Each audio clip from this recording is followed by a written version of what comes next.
E eu também, Senhor, nesse instante, coloco diante de Ti esse instante com a Tua palavra, que as Tuas misericórdias estejam sobre nós e que nós venhamos, ó Pai, aproveitar tudo aquilo que o Senhor tem para as nossas vidas nessa noite. Nos dê o foco, a dedicação, a atenção necessária e o aproveitamento que toque, Pai, profundo o nosso coração em tudo aquilo quanto nós precisamos do Senhor nessa noite, porque estamos aqui para ser alimentados e alimentados pela Tua palavra. É assim que nós oramos, é assim que te pedimos, no nome de Jesus, amém. Irmãos diáconos, Deus os abençoe, pode se assentar, recebam depois o abraço de todos os irmãos aí que ao final do culto estarão junto a vocês. Igreja, nós estamos então nesse nosso mês de novembro e separamos esse tempo para a gente refletir sobre a adoração. O tema que a gente intitulou para essa temporada, desses domingos aqui reservados para esse assunto, para essa reflexão, é adoração e adoradores procurados pelo Pai, como você pode ver aí na nossa tela. E esse é um assunto da maior importância. Por quê? Porque a adoração está para a vida do crente. A adoração é necessária, é urgente para a vida do cristão. E quando nós pensamos em adoração, nós precisamos nos trazer à memória, andar muito conscientes de que nós estamos falando de algo muito especial na vida do Filho de Deus. Algo que extrapola, vai muito além do que o rito religioso e litúrgico, mas algo que tem a ver com relacionamento, com caminhada de vida. Tem a ver também com o todo da nossa vida, algo que nós fazemos sempre questão de destacar aqui em meio ao nosso estudo e busca pela palavra de Deus, é esse entendimento de que Deus nos fez para que a gente glorifique o nome dEle, para que a gente dê glória ao nome dEle, para que a gente manifeste a glória dEle por meio da nossa prática de vida. E uma das formas que a gente faz isso de uma forma mais definida e mais clara é por meio da vida da adoração, que acontece por meio de um relacionamento. Na semana passada o pastor Daniel, ele esteve aqui conosco abrindo essa temporada, conceituando, abrindo e exemplificando muitos aspectos ligados à adoração e muitos deles voltados sim para essa realidade que é a igreja, que é a reunião do povo de Deus que se ajunta para buscar ao Senhor juntos. E hoje nós vamos olhar e refletir um pouco sobre a adoração, acerca de como ela deve ser e deve acontecer, e algo do qual eu sempre valorizo muito, que é segundo o que o nosso próprio Senhor e Mestre Jesus Cristo ensina. Então eu convido você para que você abra sua Bíblia lá no Evangelho de João, no capítulo 4, e nós leremos esse texto na sua primeira parte, para fazer base do nosso tempo de mensagem dessa noite.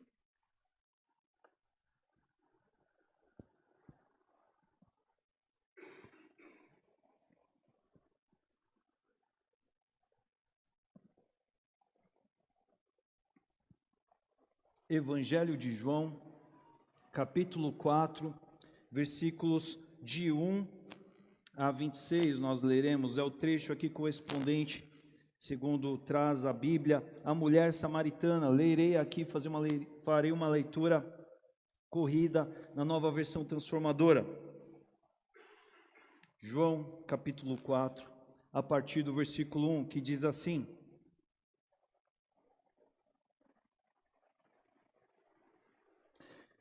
Jesus sabia que os fariseus tinham ouvido dizer que ele batizava e fazia mais discípulos que João, embora Jesus mesmo não os batizasse, e sim os seus discípulos. Assim, deixou a Judéia e voltou para a Galiléia. No caminho, teve de passar por Samaria. Chegou ao povoado samaritano de Sicar, perto do campo que Jacó tinha dado a seu filho José.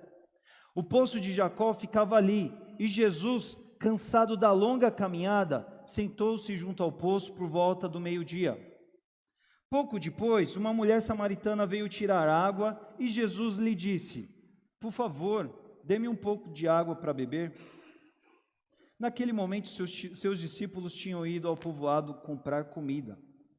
A mulher ficou surpresa, pois os judeus se recusavam a ter qualquer contato com os samaritanos. Você é judeu e eu sou uma mulher samaritana, disse ela a Jesus. Como é que você me pede água para beber? Jesus respondeu: se você ao menos soubesse que presente Deus tem para você e com quem você está falando, você me pediria e eu lhe daria água viva. Mas você não tem corda nem balde, e o poço é muito fundo, disse ela. De onde tiraria essa água viva? Além do mais, você se considera mais importante que o nosso antepassado Jacó, que nos deu este poço? Como pode oferecer água melhor que esta que Jacó, seus filhos e seus animais bebiam? Jesus respondeu: quem bebe desta água logo terá sede outra vez, mas quem bebe da água que eu dou nunca mais terá sede. Ela se torna uma fonte que brota dentro dele e lhe dá a vida eterna. Por favor, Senhor, dê-me essa água, disse a mulher. Assim eu nunca mais terei sede e nem precisarei vir aqui para tirar água. Ok, vai buscar seu marido, disse Jesus. Não tenho marido, respondeu a mulher. Jesus disse: é verdade, você não tem marido, pois teve 5 maridos e não é casada com o homem com quem vive agora. Certamente você disse a verdade. O Senhor deve ser profeta, disse a mulher. Então diga-me, já que você é profeta, por que os judeus insistem que Jerusalém é o único lugar de adoração, enquanto nós, os samaritanos, afirmamos que é aqui no Monte Gerizim onde os nossos antepassados adoraram? Jesus respondeu: creia em mim, mulher, está chegando a hora em que já não importará se você adora o Pai neste monte ou em Jerusalém. Vocês, samaritanos, sabem muito pouco a respeito daquele a quem adoram. Nós adoramos com conhecimento, pois a salvação vem por meio dos judeus. Mas está chegando a hora, e de fato já chegou, em que os verdadeiros adoradores adorarão o Pai em espírito e em verdade. O Pai procura pessoas que o adorem desse modo, pois Deus é espírito e é necessário que os seus adoradores o adorem em espírito e em verdade. A mulher disse: eu sei que o Messias, aquele que é chamado Cristo, virá, e sim, quando ele vier, ele nos explicará tudo. Então Jesus lhe disse: sou eu o que fala com você, sou eu o Messias, esse o que fala com você. A gente vê um relato bem interessante, do qual a gente tem muita coisa a aproveitar aqui nessa noite, irmãos. O que acontece aqui ao longo desse capítulo 4, que a gente viu aí? Lá no seu início a gente vai reparar que havia uma controvérsia lá, enquanto Jesus estava na Judéia. Os fariseus começaram a se questionar e a comparar sobre João e Jesus, quem batizava mais, coisas que o homem gosta de fazer muitas vezes. E Jesus, percebendo isso, o texto vai nos dizer que então Jesus ele sai da Judéia e ele vai para a Galiléia.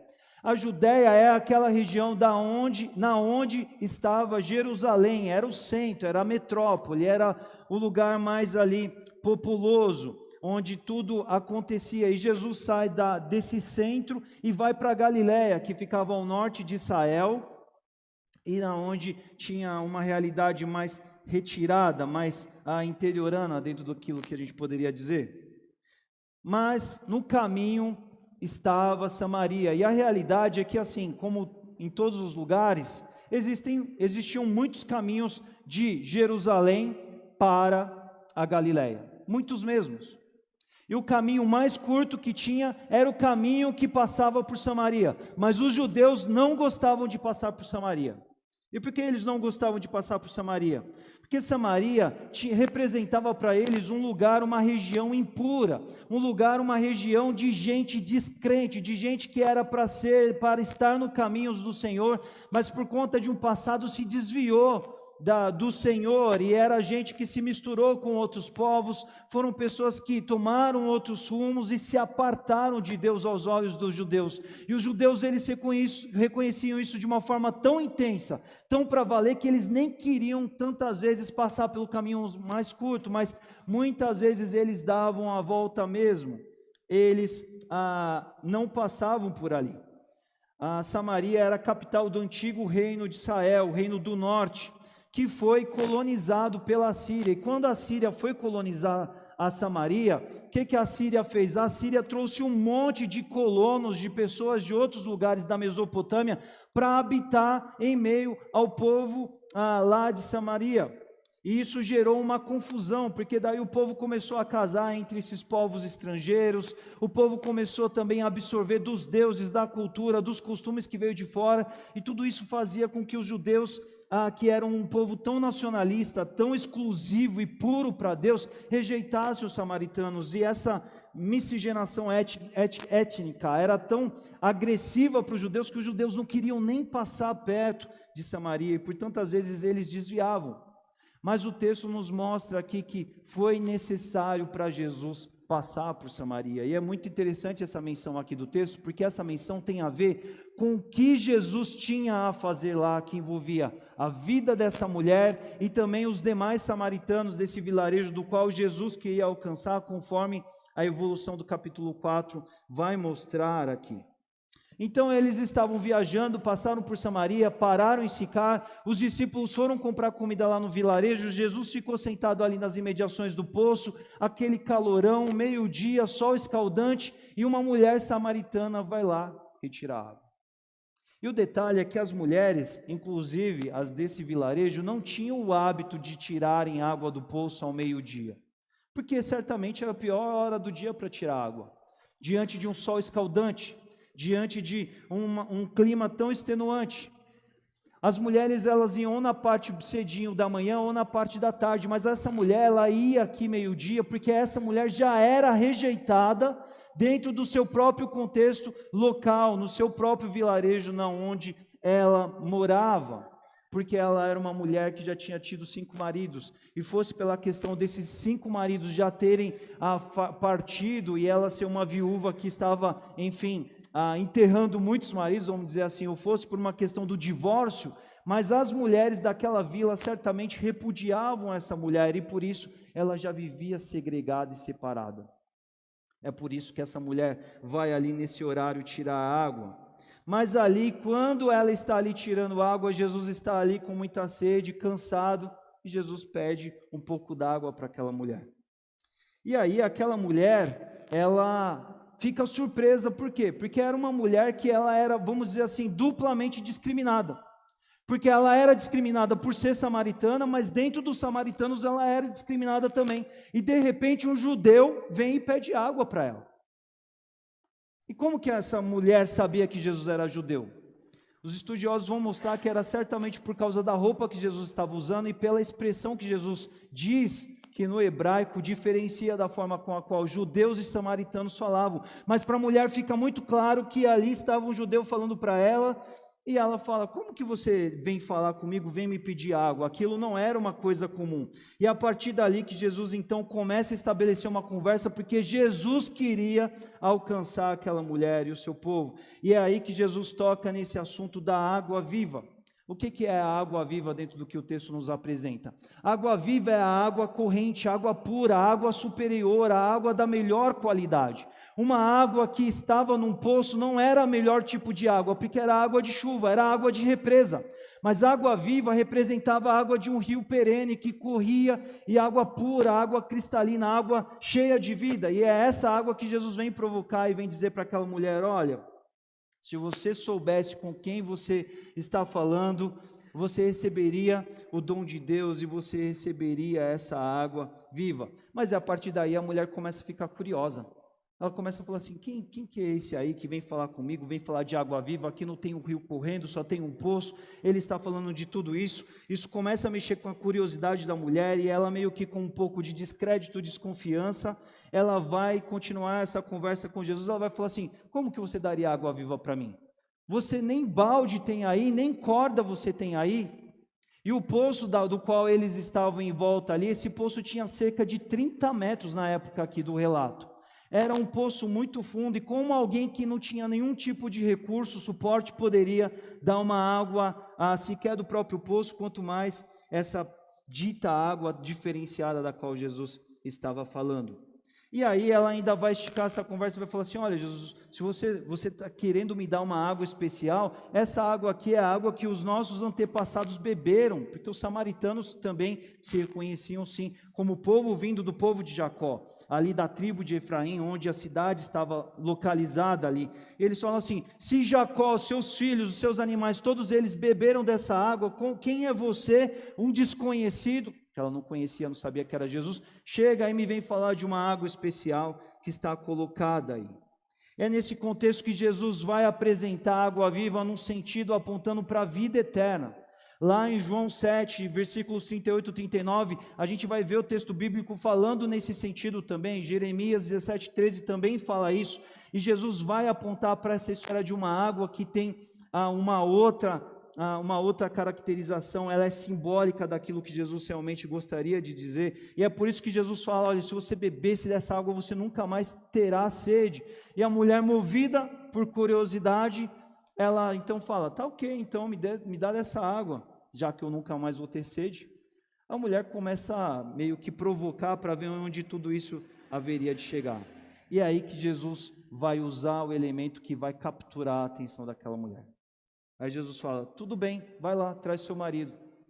E a mulher, curta e grossa, fala assim: não tenho marido. Tipo assim, acabou e não se fala mais nisso. Aí Jesus: sim, você não tem marido. Na verdade, você já teve 5 maridos e o atual com o qual você está nem seu marido é. Aí a mulher fala assim: como que esse cara, que é desconhecido, que não é do vilarejo, que é judeu, que está de passagem, ele vem falar aqui sobre a minha vida? E é a hora que ela fala assim: ele sabe de coisas muito particulares aí a respeito da minha vida, deve ser profeta. E aí que ela fala. E aí a gente vê na atitude da mulher aquela assim: uau, fazia um tempão que eu estava procurando ter um profeta aqui, alguém para eu tirar essa dúvida, chegou minha hora, eu vou fazer essa pergunta para ele. E aí ela falou assim: olha, aproveitando que eu estou aqui diante de um profeta, vamos lá, qual que é o local de adoração? Vocês, judeus, dizem que é lá em Jerusalém, onde está o templo, lá que acontecem os cultos, lá é o lugar de adoração. Mas os nossos antepassados, ou seja, os samaritanos, eles dizem que é aqui em Gerizim, no Monte Gerizim, onde é de fato o local correto de adoração. Mais ou menos assim: se ele sabia de coisas tão profundas, o que de fato ele diria sobre uma questão dessa? E essa pergunta da mulher, ela é bem interessante, por quê? Porque os samaritanos, eles tinham como lugar de adoração o Monte Gerizim, eles tinham tido um templo ali também, particularizado, referente à história deles, do povo de Israel, do Reino do Norte, que foi erigido ali, ficou por muito tempo e depois foi derrubado ali, há cerca de um pouco tempo antes desse momento aqui. Mas ela quer entender o que Jesus tinha a responder diante daquela questão ali, de uma questão que dividia o que judeus e samaritanos diziam. E é nessa hora que Jesus então vai entrar nesse que é o nosso assunto de hoje e falar assim: olha, mulher, creia em mim, porque está chegando a hora, está acontecendo uma transição do qual não importará mais se é Jerusalém, se é o Monte Gerizim, mas um novo chegará aqui para vocês. E aí Jesus fala assim: vocês samaritanos sabem muito pouco a respeito daqueles a quem vocês adoram. E por que Jesus fala isso? Porque os judeus, eles tinham como uma Bíblia da sua época a Torá, que era o Pentateuco, os 5 primeiros livros da Bíblia, os escritos e todos os profetas. Os judeus, eles criam em todo o Antigo Testamento como a palavra do Senhor, como a revelação do Senhor, mas os samaritanos não. Os samaritanos, eles só acreditavam no Pentateuco. Eles criam só num Pentateuco, e num Pentateuco que tinham partes alteradas também segundo a sua história e a tradição. E quando Jesus fala isso, Jesus está querendo dizer assim: olha, tem muito do que foi predito a respeito do Messias, da vinda do Salvador, que foi anunciado pelos profetas do Antigo Testamento, e vocês consideram esses textos. Jesus está falando nesse nível de conhecimento do qual os judeus esperavam e sabiam e expectavam a respeito da salvação, porque eles tinham uma noção mais aprofundada a respeito do Messias, coisas que o conteúdo do Antigo Testamento nos profetas trazem e abordam, e os samaritanos não tinham acesso a isso por não crer na palavra da lei da parte do Pentateuco. Mas aí Jesus fala, mas chegou a hora e já chegou em que os verdadeiros adoradores adorarão o Pai em espírito e em verdade. E olha, é essas pessoas que o Pai procura, aqueles que adoram a Ele dessa forma. Porque Ele é espírito e é necessário que os seus adoradores o adorem dessa forma, de uma maneira espiritual. O Pai deseja que haja relacionamento e de uma forma espiritual essa adoração aconteça.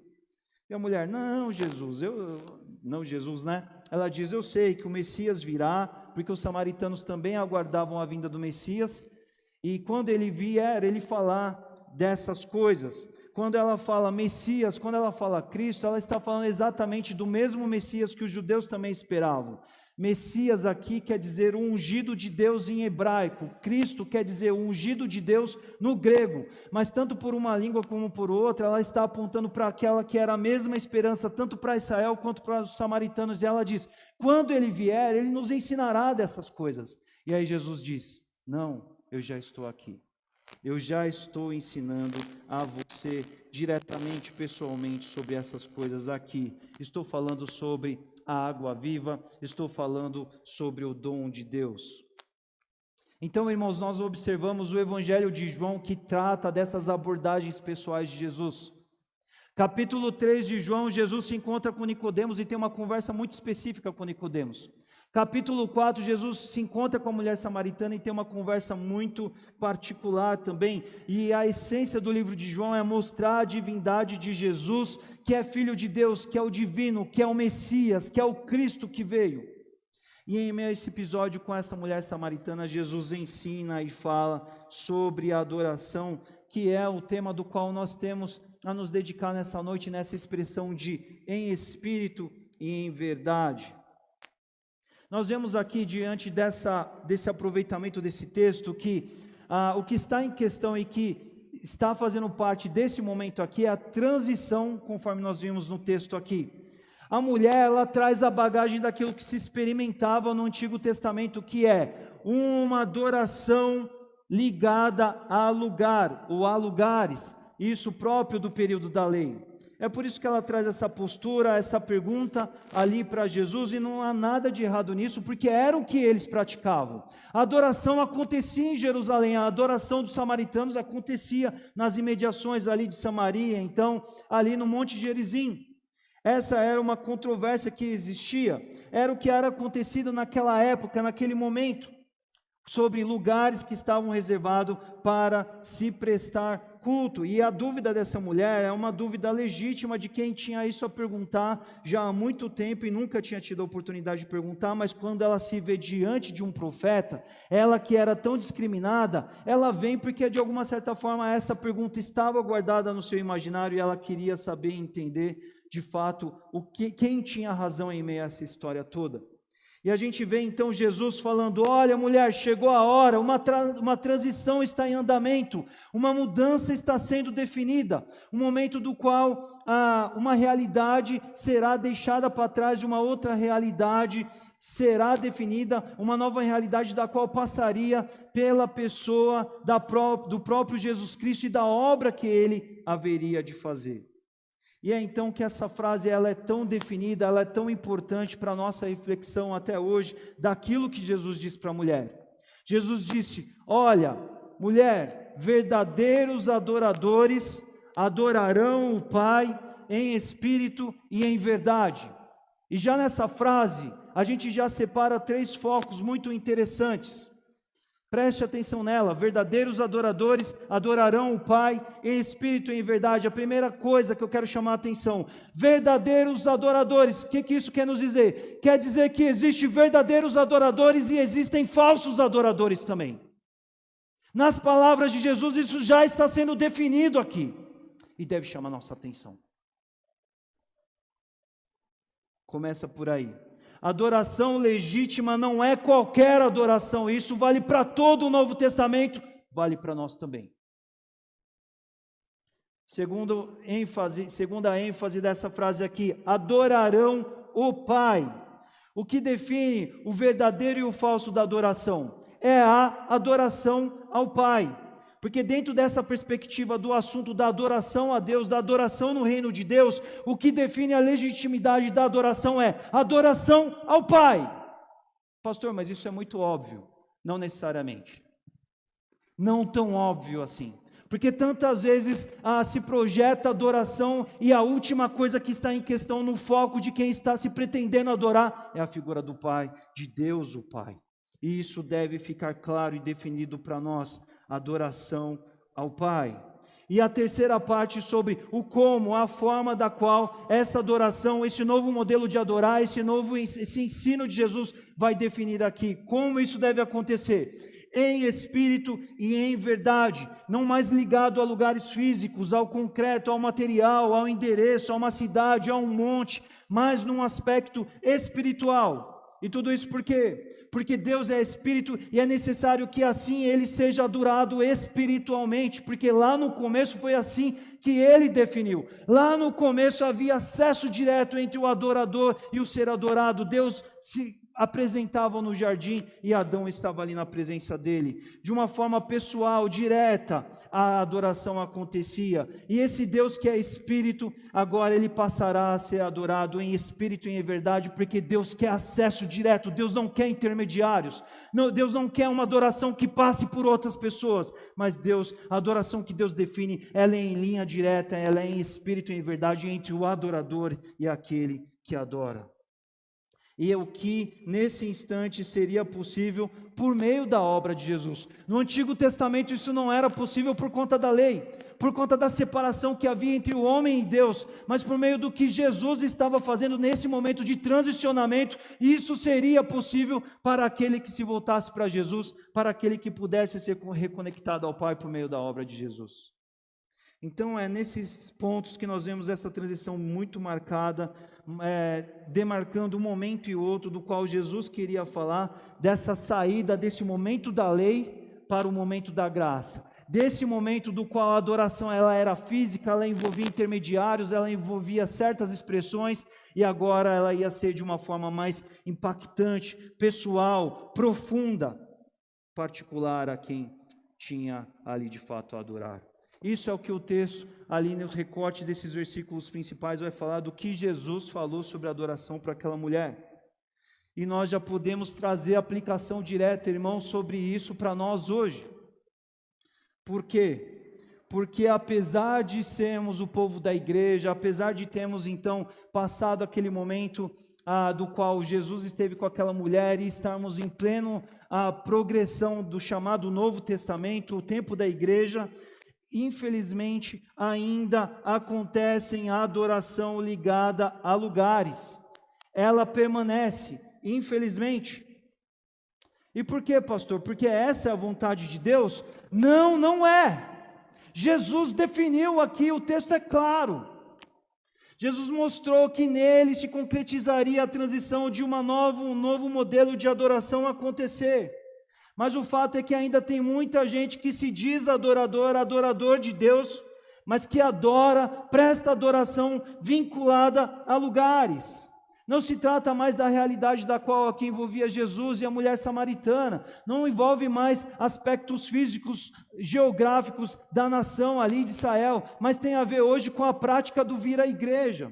Quantos olham para essa atitude, para esse dia a dia, para esse cotidiano de se vir à igreja, entender que é esse o momento em que se adora, em que se presta atenção, que se presta a adoração na igreja, no local físico, ou onde o povo da igreja está, ou onde existe a placa de uma determinada igreja, ou onde se está na presença de outros crentes, de outros irmãos, de alguns pastores, de líderes, de diáconos, gente que de alguma forma está envolvendo, promovendo, articulando um momento de adoração e por meio do qual também se leva, se promove, se estende uma possibilidade de adoração também.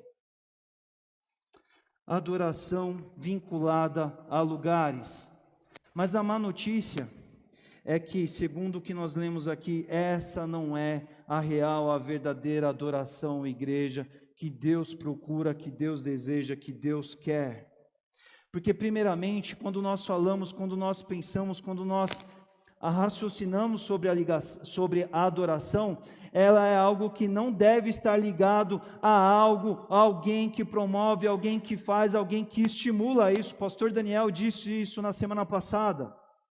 E quando ela acontece nesses termos, quando ela precisa de uma igreja para ser fomentada para o adorador, quando o dito adorador precisa de uma igreja para viver e experimentar a adoração, ela por si só já é falsa, segundo aquilo que Deus espera, porque não é isso que Jesus nos ensinou. Quando ela está atrelada a um lugar, quando ela está atrelada a outras pessoas, ela é totalmente desqualificada para Deus. Porque não é essa adoração que Deus procura, não é esse o adorador que Deus procura, simples assim. Nós devemos olhar para esse recorte bíblico tão profundo e pensar sobre a adoração que Deus espera de nós. Nós somos igreja, nós não somos nem judeus nem samaritanos, mas nós somos a evolução natural do que foi o Novo Testamento. E a realidade que Jesus instruiu aqui por meio do texto que nós lemos é sobre o como adorar, e o adorar oferecendo, trazendo a verdadeira adoração, sendo o verdadeiro adorador. E nas palavras de Jesus, segundo o que Jesus propõe aqui, a adoração, ela é uma adoração que deve caber e ser dirigida somente ao Pai, pois só Ele é digno. Porque Deus lá no começo, Ele nos fez, Ele nos constituiu para que nós viéssemos a ser um ser humano, e o ser humano adorador. Deus fez o ser humano para ser um adorador, alguém que convivesse com Ele, alguém que revelasse a glória dEle. E tudo isso se dá por meio do relacionamento, da intimidade, da caminhada. E tudo isso é possível porque Jesus nos deu essa nova condição. Ele nos deu o dom de Deus, que ele disse para a mulher que estava ali também conversando com ele. É Ele que traz essa água viva que mata a sede para a vida eterna, para toda a vida e existência do homem. É Ele que promove, oferece, dá condições então do Espírito Santo vir morar na vida daquele que crer no nome dele. E é assim que nós vemos que a adoração ela pode e deve então acontecer em qualquer lugar, porque o Espírito Santo, o nosso ajudador, ele nos conecta a Deus. Se o Espírito Santo, ele veio habitar em mim, segundo o próprio Novo Testamento diz, eu sou o templo agora, que templo sou eu? O templo do qual o Espírito Santo habita, e o Espírito Santo me conecta a Deus. Ele que perscruta os pensamentos de Deus, segundo o que a Bíblia nos diz em 1 Coríntios 2,10, ele faz isso possível. Jesus, por meio da sua morte e mediação, ele se fez ponte entre nós e Deus, ele abriu o acesso. Nós cantamos aqui hoje, o véu que separava o homem de Deus já não separa mais. No templo de Jerusalém havia um véu espesso, no qual só podia entrar lá dentro o sacerdote para oficiar a adoração. Mas na medida em que Jesus conclui a sua obra na cruz do Calvário, Deus rasga esse véu de cima para baixo, porque Ele não queria mais separação. E Jesus então, Ele satisfez a justiça de Deus, e por meio dessa obra na cruz, Deus rasgou o véu para que a gente tivesse esse livre acesso. E esse livre acesso se dá por meio da presença do Espírito Santo que habita o salvo. É por isso, irmãos, que nós podemos adorar em qualquer momento, em qualquer lugar. Não é preciso de um lugar específico, não é preciso de alguém para oficiar a adoração. Você deve adorar em todo momento a Deus, porque em todo e qualquer lugar isso é possível quando você tem dentro de si o Espírito Santo. Como adorar em espírito e em verdade? Lá no início eu comentei, nessa nossa abertura aqui, que a adoração é um relacionamento entre o adorador e o ser adorado. E é por isso, irmãos, que não cabe nas palavras da Bíblia, é insano, é loucura se adorar ídolos mortos, ídolos de pedra, conforme o próprio Deus diz, ídolos de pedra, de madeira, de barro. Por quê? Porque a adoração ela é um relacionamento entre duas partes vivas, o adorador e o ser adorado, a pessoa de Deus. E o que é essa adoração? Num termo e definição muito pessoal, irmãos, que eu gosto de entender muito que a adoração ela é um reconhecimento. Porque ela é um reconhecimento. Eu adoro a Deus porque Ele é um Deus presente, um Deus vivo na minha vida, um Deus que cuida de mim. Adoração não é vir aqui se juntar com um monte de gente cantando músicas. Adoração não é se reunir com um monte de gente que diz ter a mesma fé com você. Adoração é você olhar para dentro de si e falar assim: eu encontrei um Salvador. Eu encontrei e me junto a outras pessoas porque eu quero adorar com eles, mas eu adoro na minha casa também, porque eu não preciso estar num local físico para reconhecer o que Deus está fazendo na minha vida. Eu reconheço a presença de Deus, eu reconheço a manifestação de Deus, eu reconheço a obra, o cuidado, a providência, o milagre, o favor, a paciência, as misericórdias do Senhor sobre a minha vida o tempo todo. Se eu venho aqui e oferto por meio do reino de Deus, para o reino de Deus, é porque eu reconheço que Deus cuida de mim, Ele me pede fidelidade, eu venho aqui dizer: Senhor, eu reconheço o Senhor como meu Deus, e eu te adoro, eu te agradeço de estar aqui minha oferta. Isso é uma maneira de te honrar com os meus dízimos e com as minhas ofertas. Se eu abro aqui a minha voz, a minha garganta, o meu fôlego para adorar, é porque essas letras estão falando de realidades das quais eu estou vivendo na minha vida, e eu reconheço que esse Deus é real, porque eu me relaciono com Ele. Não é porque alguém está me dizendo que esse Deus é bom, é porque Ele é bom e eu reconheço a bondade dEle me seguindo nos eventos e na caminhada da minha vida. Não é porque alguém está aqui na frente dizendo: olha, adore, porque esse Deus é bom e você deve adorar, porque eu estou dizendo que você deve adorar. Mas é porque eu reconheço esse Deus de perto, porque Ele está perto. Eu quero presenciar mais e mais o que Ele está fazendo, porque eu reconheço Ele dia após dia me abençoando, abrindo portas, abrindo caminhos. Em alguns momentos Ele me diz não, mas lá na frente, quando eu olho para trás, eu entendo cada não do que Deus disse na minha vida, em que aquele não me reservava bênçãos. Eu reconheço isso e eu adoro, eu me prostro, eu digo: vale a pena adorar esse Deus. Eu vou cada vez mais viver uma vida de adorador, porque não existe vida fora dessa adoração. Esse é o nosso Deus que nos chama para viver esse relacionamento com Ele, que não precisa de outra pessoa, porque se o Espírito me habita dentro de mim e me liga a esse Deus, eu tenho a vivacidade de caminhar com Ele, manifestando a glória dEle, com alguém com o qual eu me relaciono. Não é um relacionamento qualquer, mas é um relacionamento, é um reconhecimento de um Deus presente, supremo, maior, no qual nós estamos presentes e dependendo dEle o tempo todo. Reconhecemos e nos relacionamos com Ele, Ele que está perto, Ele que está por perto. Isaías 57:15, esse versículo maravilhoso que diz, Deus dizendo: olha, eu sou aquele que habito no alto sublime trono, mas eu sou aquele que estou com contrito e com abatido de coração. Eu sou grandioso, imenso, tremendo, mas eu também tenho os meus olhos procurando adoração, procurando adorador. Nós cantamos aqui hoje: quebranta-me, Senhor, né? Nós cantamos aqui: meu maior desejo, desfrutar da sua comunhão. Quebranta, Senhor, o meu coração para ministrar real adoração. Porque se você não tiver quebrantado, você não adora. Se você não olhar para dentro de si e falar assim: é Deus que tem feito diferença na minha vida, você vai estar aqui cantando uma música como qualquer um poderia cantar lá do lado da porta para fora. É quebrantado que você presencia a ação de um Deus manifestante na sua vida. É quebrantado que você reconhece o que Ele tem feito, que Ele tem cuidado, que Ele tem te chamado para algo novo, para algo melhor. Porque Ele está por perto e nos chama para a real adoração, porque quando nós nos quebrantamos, Ele nos visita por meio da nossa adoração. Ele nos dá sentido, Ele nos dá força, mas tem muita gente que não consegue adorar porque não consegue se quebrantar na presença de Deus, não reconhece quem Deus é, ela entende um conceito de Deus, mas ela não se rasga diante de Deus. Isso é algo do qual nós precisamos nos atentar.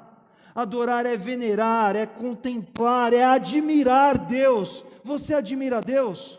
E você admira Deus por quê? Pelo que a Bíblia diz? Pelo que Ele tem feito na vida de outros irmãos? Pelo que Ele fez na vida dos profetas, dos servos do Senhor? Ou além de tudo isso, você admira porque Ele tem feito coisas maravilhosas na sua vida? Você admira o Senhor, você percebe a ação dEle na sua vida, você se rende diante dEle, você se prostra diante dEle, o que nós usamos também essa palavra, você se derrama diante dEle por perceber a presença dEle, por se dar conta da presença dEle, te cuidando, te abençoando, provendo, sustentando, te ajudando, abençoando, cuidando, te dando forças nos dias difíceis. É muito sério pensar sobre essas coisas, porque nós andamos em dias de muita insensibilidade, e mediante insensibilidade não há adoração verdadeira. Porque se o nosso coração se endurece a ponto de não perceber Deus, de não reparar o que Deus tem feito, ao ponto de se cristalizar diante da ação e do mover dEle, nós não vamos ter gratidão para expressar para Ele, porque nós não estamos percebendo o que Ele está fazendo nas nossas vidas. A gratidão a Deus é uma das formas das quais nós adoramos, porque percebemos, temos palavras, temos atos, temos atitudes de dizer: Senhor, eu presto atenção, eu tenho percebido o teu cuidado. Mas muitas vezes é um grande problema quando Deus é só um solucionador de problemas para você, quando Ele é só um benfeitor para te dar coisas, é só alguém para te conceder milagres, é só alguém para te dar aquilo que você quer. Porque daí o seu ego está crescendo, está desejando, está esperando de Deus, e você não se quebranta, e você não adora, e você não se rende diante dEle. Eu quero lembrar aqui numa última parte que, irmãos, isso é muito sério. Tudo isso do qual nós estamos vendo aqui, o Pai procura por isso. Deus, Ele quer nos abençoar poderosamente, mas a bênção profunda de Deus vem quando a gente se rasga, quando a gente se quebranta, quando a gente, olha, nós cantamos aqui, me ajuda, Senhor, a ministrar real adoração, né? É isso, é de falar assim: Senhor, eu tenho andado tão endurecido, eu quero ser um verdadeiro adorador, do qual o Senhor está procurando. A verdadeira adoração, o verdadeiro adorador, porque Deus, Ele não quer dividir a adoração, Deus, Ele não quer que você, de alguma forma, diga que adore Ele, mas também tem os seus olhos, tem um encanto dos seus olhos para outras coisas. A palavra de Deus, Deus diz na sua palavra: não dividirei a minha glória com nenhum outro. Isaías 42:8.